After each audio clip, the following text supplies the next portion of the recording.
Good morning, Ugly Mug marketing friends and followers. Welcome to another edition of Ugly Mug Marketing Coffee Chats, the live show where we drink coffee and chat about marketing, business, leadership, and everything in between.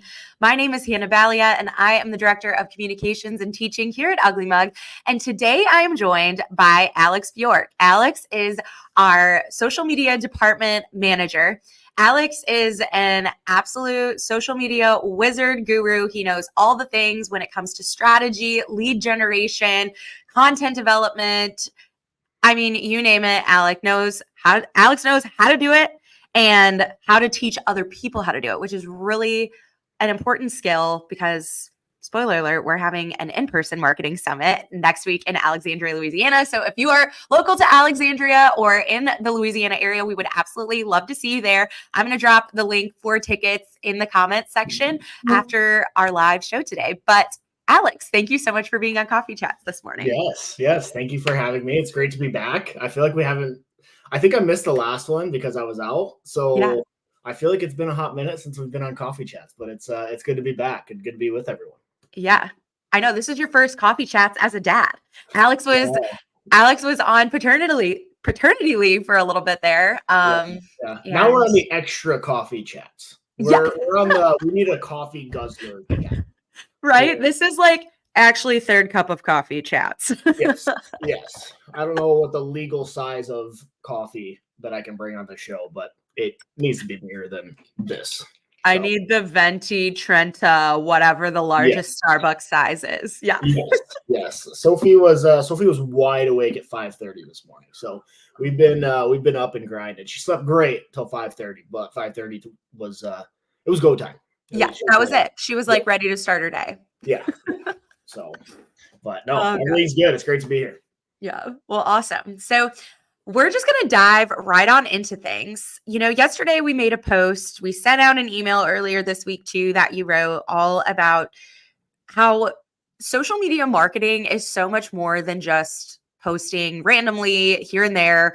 There's a lot more to it behind the scenes. And so, I guess kind of like talk about before we even dive into some of my other questions, let's start with what's kind of the myth or kind of what trap or mindset do people often fall into when it comes to social media marketing, whether they're on the marketing team or maybe they're a solopreneur and they're just getting started? Like, what are some of those things that people fall into that really aren't that great? Yeah. No, I feel like a couple of the common myths that I see is, first and foremost, I think people think that it is the hardest thing in the world, that they have to be very proficient in Adobe Creative Suite, that they have to have a copywriting degree. Like, I think that people think that it's going to be a lot more complicated than it is. We can really simplify everything and make it easy, not only for you to come up with graphics, come up with copy, but brainstorm for content. I feel like that's the biggest thing when I feel like young people get into marketing. It's like, well, what am I going to talk about? Like, am I just going to shove product in these people's face on Facebook all day, or what am I going to talk about? So we'll get into that a little bit here later today too. But I feel like that's the biggest thing that comes to mind for me is just a little bit of a misconception on this is going to take up all of my time. Yeah. And I'm not qualified for it.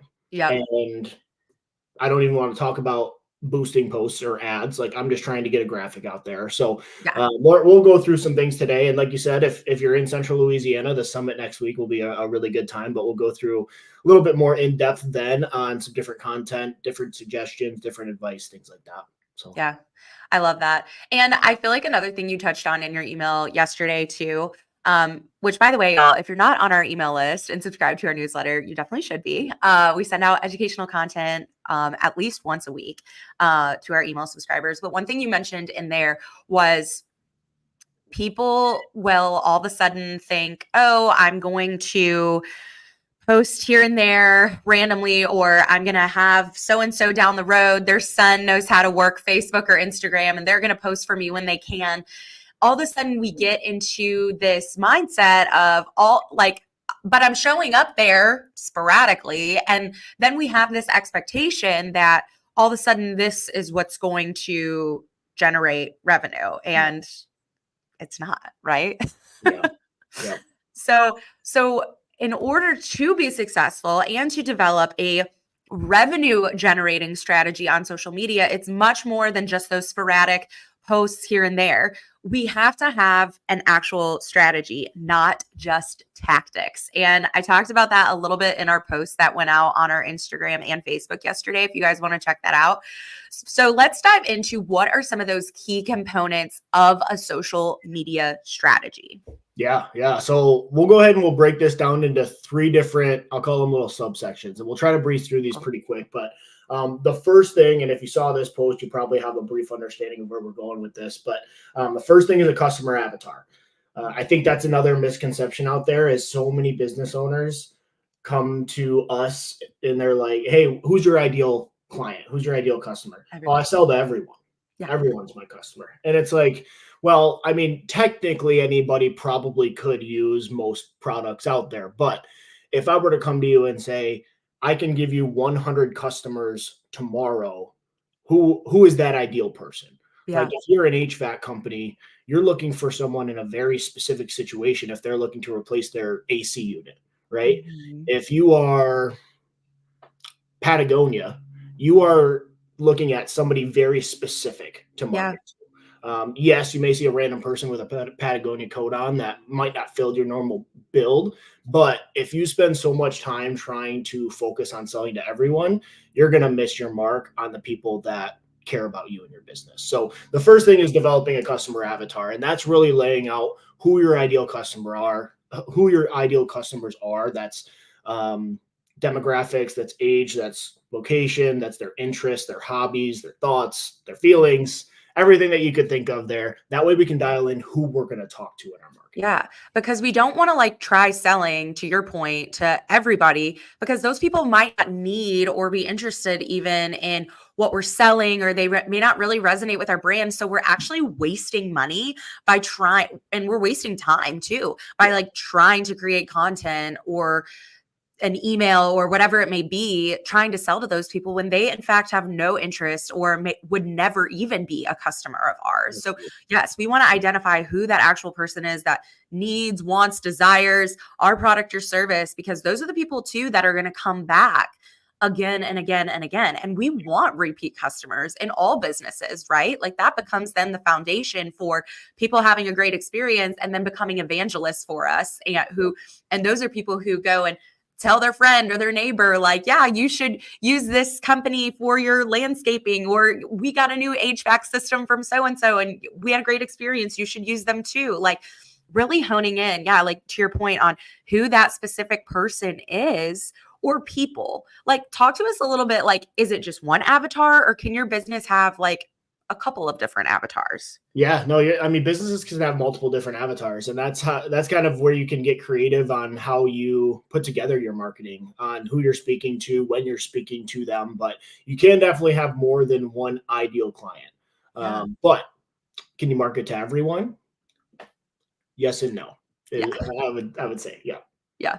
More strategic to have it dialed in on who those avatars. Like I'm even thinking about Patagonia, because I'm like, I have a Patagonia jacket, and I obnoxiously bought my daughter a Patagonia jacket on clearance, right? But we are not the outdoorsmen who are hiking and, camping and doing that. Like we don't fit that mold necessarily, but we are still the family unit who wants to be cute, who has the disposable income to be able to, buy something. I mean, I'm buying it on sale, y'all, but still, I don't have to buy Patagonia, right? I just like the quality and the look and that, so they definitely have multiple avatars, too, or people who just like care about sustainability. Like I would imagine that that's something that's probably streamlined across the board for their brand, because that is such a part of their mission and who they are. And so they're trying to attract other people who care deeply about that as well. Yeah. So instantly right there, in a matter of 20 seconds, we listed off 3 different customer avatars: the outdoorsy people, the people who want their newborn to look cute, and then we have the people that care about sustainability, right? So you can definitely take it a lot of different ways. Yeah. And that kind of ties into brand voice and authenticity, which I know is kind of in that second point, like making sure that you're showing up authentically as you and your brand, and not like shifting and your messaging all of the time so that it's not Yeah. consistent. Talk to us about how we can do that. Yeah, you want that voice to be consistent. Like your audience should know exactly what they are going to get from you, and it should match their tone as well. It should match your audience's tone. I feel like something that is starting to become about a lot more in marketing now with the use of ChatGPT and AI is you can go in online and you can say, "Hey, give me a caption for this." Yep. And yes, it will give you a caption for that, but a computer wrote that, and a lot of people can tell that a computer wrote that. Mhm. If you were to go and copy and paste that onto your Facebook page, and you're a mom and pop bike shop in Rockford, Michigan, here, Mhm. you can probably phrase things a lot more to tie into the local community, to give local examples, all that Yep. kind of good stuff. So being able to find your brand voice, match it to your audience, I feel like it's becoming a little bit tougher because it's so easy to access different tools to help you write copy now. Yeah. And people don't have the time to write the copy. And I mean, you can still use ChatGPT, but don't just copy and paste it, like you Yeah. said. Like you might need to tweak or add in some of your brand's language or words or phrases that you consistently use, again, to keep the messaging consistent. Yeah. Because yeah, we want to be authentic to our audience. We want to speak to them where they're at, and that, like, I feel like part of, I mean, obviously we're talking about it, but part of like that overall strategy, I mean, I really think like brand voice and avatar are so connected because like once you know who that person is, you have to develop how to talk to them, right? And you want to use the language or the phrases or the things that identify with your brand, but also identify with that person too, right? Yeah. I just feel like that those things are so integrated. So Yeah. And so many companies skip those two steps and they just get right to pushing content out, pushing product yeah, is I feel like the biggest thing. They just get sell, out there, sell, they push sell, sell, product, sell. sell. Hey, buy this, buy this, buy this. People are not going to buy that if No. you aren't being authentic. If you're talking to everyone, it's not going to work. Yeah.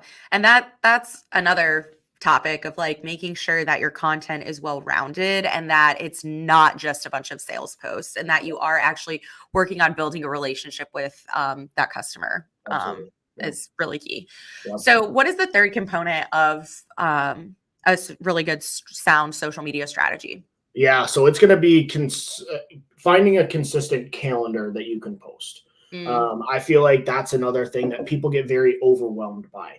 Do I have to post every day? Do I have to post 4 times a day? yeah. Do I need to be responding to every comment within 60 seconds? Mhm. Because the world of social media, people live in instant gratification. Everything's happening now. Yep. But at the end of the day, we use the phrase that ugly mug consistency creates miracles. And that's true.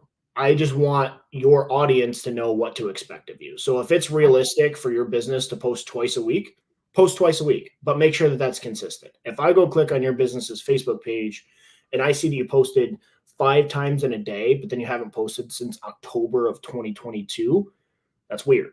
It's a red Yeah. flag, right? Yeah. So making sure that you can find that consistency, just because as people get to know your brand and get to know you on social channels, they know what to expect from you.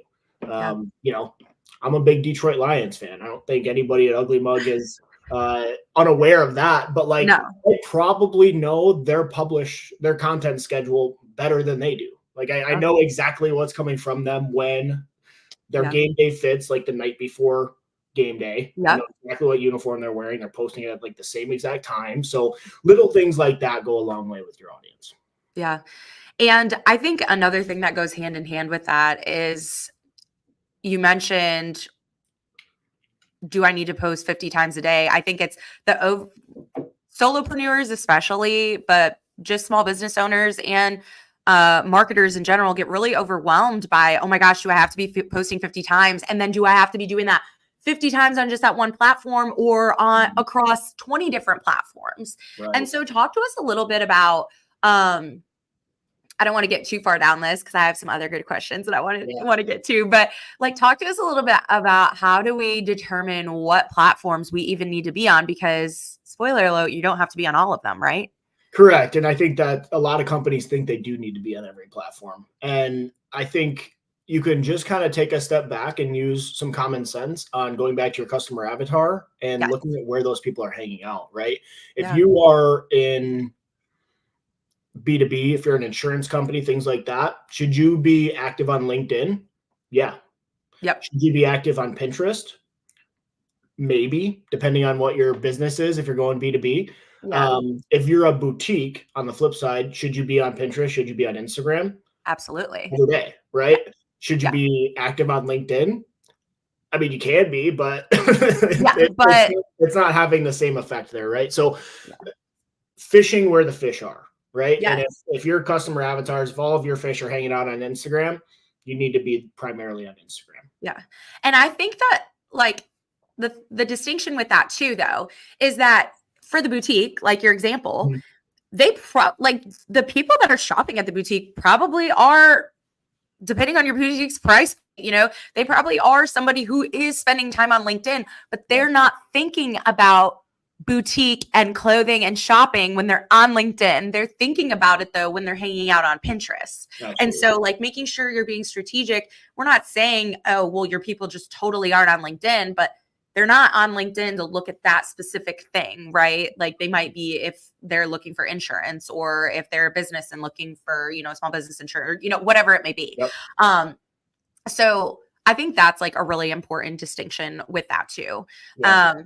But let's jump into actual content development, because I know that this is something that people struggle with. You mentioned this very early on, like, how do we get over the mindset or the fear that I don't know what to post, I'm not qualified to post? Like, what types of content can we put out there that's not sell, that's easy, and that can help us like build trust and really work on building that relationship with our prospective customers? Yeah, absolutely. I think it comes down to personal connection with your audience, and you can do that in a lot of different ways. But I think that people focus so much on how do I get that dollar from the audience, right? And you're not going to get that dollar from the audience, like you said, Hannah, unless they trust you. And in order to build that trust, you have to put out content that's going to educate your audience on who you are.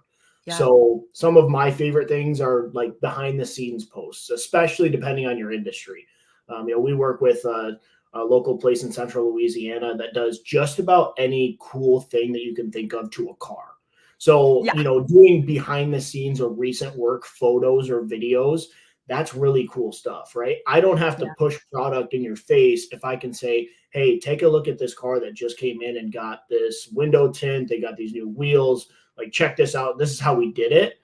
And I put that out on Facebook and I see that and I'm fitting that build of who their customer would be. That sells me right there, right? And I'm seeing that other people are going there. They're having a good experience. And that leads to my next favorite thing, which is reviews, testimonials. I know that we always like to use the example of if you're going to buy something on Amazon, before you almost even look at the price of it, what are you doing? You're going to look at the reviews, right? I'm not going to buy something unless I see that a bunch of other people have bought it and had a good experience with it. You want to build some of that social proof with your audience. So those are two of my favorite things, but then you can make those personal ties to your team. So like meet the team posts are, I think, really powerful, especially if you are dealing with a little bit more of a smaller or local market. So for example, if I have a bike shop here in Grand Rapids and Hannah works at the bike shop and I say, hey, check out our new employee, Hannah. These are a couple of her favorite things to do. Next time you see Hannah downtown Rockford, make sure you say hi. And I put that out there and Hannah's mom sees it. Hannah's grandma sees it. And they share it. They share it. And just like that, you put together a simple piece of copy and a simple graphic, and that is organically going to blow up in your area just because of the personal connection that people would have with Hannah, right? So there are a lot of different creative ways that you can make connections with your audience, but I feel like building that personal connection, I'm building Italian. The Yeah. gabagool. The gabagool. You got to connect with the family, you know? But finding a personal connection is, I feel like, one of the most important things that gets overlooked. Yeah. And I think Meet the Team post too is especially powerful because people like to know what to expect when they're going to a business. Like I like to know, I'm like the crazy person who's like on Google Maps. I'm like, where am I going to park? Like, like people like to feel like they know what they're getting into because they don't want to walk in and feel like dumb, or they don't want to look like they don't know what they're doing. Right. Like that's a fear that some of us have. And so when they have the Meet the Team post, they're like, oh, well, I know who I can expect to see when I go to the bike shop. Right. I know who's going to be there. And I know if I go and talk to Hannah, she's also a mom, or she, like adding again, building that trust early on and really fostering that relationship on social gets missed and undermined so often. So I love that you brought that up. The other powerful thing about showing the recent work posts too is the ability to then like tag that person, because then it creates kind of the same effect as the Meet the Team post. It's like, oh, Alex, didn't know you took your truck there and, got it lifted, or I didn't know that you got new rims. Can't wait to see, and then all their friends and family start commenting on it too.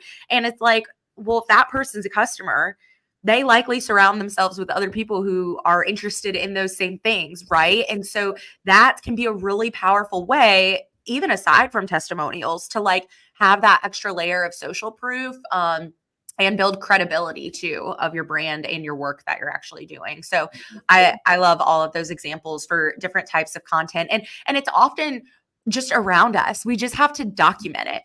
I have a friend who is a farrier, which means he goes and like does horseshoe fittings and like cleans like the horses, their little feet or whatever, their hooves. Yeah. And he has been struggling. His name is Alex, at Hooves in Byron Center. If you need someone, if you're in need of a farrier. And he's like, I'm so bad at social, Hannah. Like, I don't even know where to start. I have no idea what to post. And so I've been his accountability buddy for the last couple of weeks. And every week I text him and I say, send me the pictures that you took this week. So like my challenge for him right now is simply just taking pictures. We haven't even gotten to like me challenging him to post the pictures yet. I just want him to get in the habit of actually taking the photos. And I'm like, bro, take a freaking selfie with the horse. Yeah. Like take a before and after of like the horses, like hooves or whatever, like so people can see your work, but then also take a picture of the farm that you're at or the barn. Like, take a picture of your truck all loaded up to go to work for the day. Or, they have 2 kids. I'm like, take a picture of, Evelyn and Eddie waving goodbye to you in the morning when you're like off to a new site.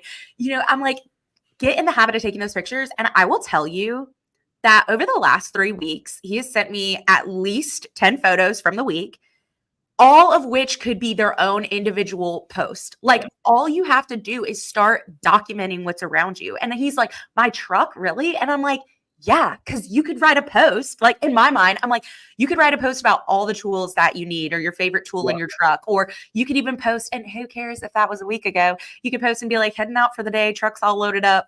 Like, and that feels engaging and authentic to who he is in the actual line of work. So absolutely. Yeah. Working on actually documenting those things, whether it's the Meet the Team, or even if it's just you, like him and the horse Pablo, he sent me last week. I know, I was like, the horse's name is Pablo. Amazing. But just a great way to kind of get in that mindset. And then you can go and create that content that Alex and I are talking about, where we're actually building trust with those customers, that credibility and that social proof. Yeah. And added beauty of things right now too is your iPhone is anything you could ever need. Amazing. The nice camera on your iPhone can do just as good of a job as you could ever need for social. And she shoots in 4K, y'all. Like turn that 4K setting on your phone. Like you would be amazed at what you're going to be able to capture. So if you're feeling like a little stuck in this right now, I would definitely say start taking pictures. Like set a challenge for yourself, have an accountability partner, because then you can dive into all of these other key components. Because you need to have the pictures, you need to have the content too, right? That's the next layer of all of this. So But another thing I think a lot of small business owners or solopreneurs or entrepreneurs really struggle with too is, especially on Facebook and especially on Instagram too, there's that like boost this post button. And I know how you feel about the boost post button. I know how I feel about the boost post button. I was getting so frustrated because I was scheduling posts for one of our clients in Meta Business Suite. Mm-hmm. And every single time I hit schedule, a pop-up, and I was scheduling like 50 some posts, y'all. Yeah.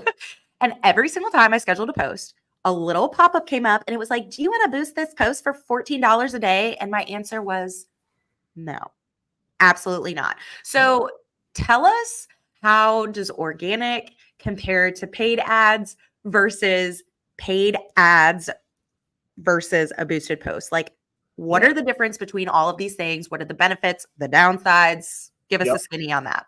Yeah, I think we could probably have a good, week-long coffee chat on this question. So I'll try to keep it pretty brief, but I don't know. To me, I view it in like 3 different stages, and each time you're leveling up. So stage 1 is you're consistently putting out organic content. That is stuff that does not have any paid ads behind it. You're not putting any money behind it. You're simply just putting it out there into the universe on your social channels. Yep. Step 2 is boosting posts. Boosting posts, without ragging on it too much, it is good for getting as many eyes on something as you can with a certain dollar amount. Now, with that being said, that brand awareness is normally all it's really good for is getting some eyes on it. And you are a lot more limited in picking those eyes that are getting put on your content. It's limited in objectives, limited in targeting, limited in metrics that you're going to see at the end of the day. But it's a good step in getting some paid content out there. Yeah. Step 3 is then actually running ads through Ads Manager, through Meta Ads Manager. And that, it seems like an intimidating feat when you first get in there. Once you play around in there for a little bit, you get the hang of things really easy. But within Ads Manager, you can select specific campaigns or objectives, things like traffic. If you're looking to drive folks to a landing page or a website, you can run it for calls. If you want to get calls tracked to your business, you can run it for calls. You can do lead generation where they fill out a little instant form and that information gets sent to you. But I feel like the biggest thing is the targeting. You can do so many cool things with targeting on Ads Manager. You can retarget people that have interacted with certain posts. You can retarget people that have visited your website. Yeah, exactly. So when we talk about turning your business on social channels, turning it from more tactical into strategic, that's where that switch happens. We start to get a lot more strategic when we're running ads on Ads Manager versus boosting posts. And I feel like the best analogy that I have for it, and this is kind of off a little bit, but think of it as like the prepackaged meals that you get. They're great. They do the job. Yeah. They're there. They cost what, $10 a piece? Yeah. Sure. They get the job done, right? Versus ads, that's a boosted post. Ads Manager, you're going to the farmer's market. You're getting fresh ingredients. You're creating everything from scratch. Yeah. But you know exactly where each ingredient came from. You know exactly what you're getting into. And so it's going to taste so much better. Yeah, it's going to be so much better. So I feel like that's a good one. And then another thing that I actually came across in an article the other day was it used a fishing analogy. So like if you're out on a boat and you're just trying to get in front of as many fish as possible, you're hoping that something bites. You put a worm on a hook, you throw it out there, you put it, 20 foot down, and you just kind of sit there and you wait. Versus somebody who's like, hey, I'm looking to catch a tuna. I want a tuna. And it's like, all right, well, tuna likes to eat this. All right, well, I'm going to put that on the hook. All right, well, tuna likes to hang out at 37 feet deep. All right, well, I'm going to put it at 37 feet deep. Oh, well, tuna also likes when you kind of like take it away from them, wiggle it a little bit. Oh, okay, well, I'm going to do that. Yeah. That's getting a little bit more strategic. That's what you get on Ads Manager versus just kind of throwing a worm out there and just like hoping that you land on something. Yeah. Yeah. We just, I mean, for our clients too, like we do not hit the boost post button. No. And it is, we just, like Alex said, if you want to just get some eyes on something, I guess maybe, but it is not a long-term strategy. And it certainly isn't. I would never advise someone to be like, every week when you post, like pick one of your posts and boost it. Like that's not the strategy here. Because like Alex was saying, the different objectives that you can choose, you can run something for lead generation, you can run it for traffic, you can run it for engagement, just to, again, get more eyes on it, or run it for brand awareness or for reach. Like you can be really intentional about what your objective is for, like, what are you trying to get out of that particular campaign? You can tell Ads Manager that, and you can select an objective that really is best fitted for that. When you hit boost post, it's going to say, oh, we suggest this. But so many people with such a lack of knowledge of like what that actually means, they're like, oh yeah, sure, Meta told me. And the reality is Facebook just wants to take your money. Yeah. Like that's how I feel about it. Facebook is definitely a tool that we use every single day, and we advise people to use it, but we advise you to use it wisely. And part of that is actually taking the time to go into Ads Manager, set up that custom audience based on what you've put together for your customer avatar. Like Alex was saying, the tuna is here. The tuna is, 30 feet. Like those are the kinds of things that you can then go and plug into the custom audiences. You can say, hey, these particular zip codes, females between this age and this age, who also are interested in other boutiques, or or are interested in Pinterest, or whatever it may be. And you can plug that in and you can serve your ad to that specific people. You don't always get the chance to do that when you're clicking the boost post button. So thank you for that breakdown, because that really, I mean, I think a lot of people get stuck in that, and then they get mad too, right? Because they've spent $50 on a boosted post and they haven't seen a singular dollar come in as a result of that $50 investment that they made in that boosted post. So that's all so helpful. The trackability and metrics too. Let's say I put $50 behind a boosted post and then $50 behind an ad campaign. What I'm going to get after the $50 with an ad campaign is I can break it down to where those people were when they clicked on that post, how old they were, their gender, all that kind of good stuff. And then I can use that for all my future marketing efforts. Boosted post is going to be like, hey, you got in front of 10,000 people, and that wows a lot of people. And that's great. You don't know who those 10,000 people are, or how you can use that for the future, or if they did anything following your boosted post. So I think that's one of, I feel like I've said common misconceptions like 4 times already today, but we're going to add it to the list. A common misconception is boosted posts versus Ads Manager. A lot of people think that boosted post, I'm running ads, I'm doing everything I can do for my business. Yeah. And it's like, sorry. Yep. You're not. There's a little bit more we can dig into. Yeah. Well, I know we're slightly over time. I want to be respectful of your time, but I do have like one quick follow-up question to all of this, because I think, it's very digestible to be like, okay, I need to work on my customer avatar. Great. Got that. I need to identify kind of what my brand voice is. Great. Got it. I need to make sure that I'm being realistic about and showing up consistently on the platforms that I selected. And even if I said, hey, these 3 platforms are where my people are hanging out, even if I just start with one and kind of scale up from there, right?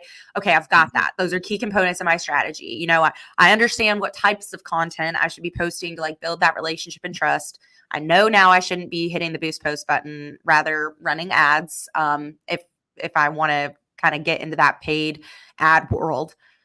But then if you're sitting down and you're like, okay, I'm going to do all these things, but now I'm starting to enter into that paid ad space. Maybe I don't have a big budget, or maybe I'm like, hey, I don't have time to do all of this. Like, how do I wisely use my marketing budget, even if it's minimal? What advice would you give to somebody when trying to just like establish a little bit of a foundation?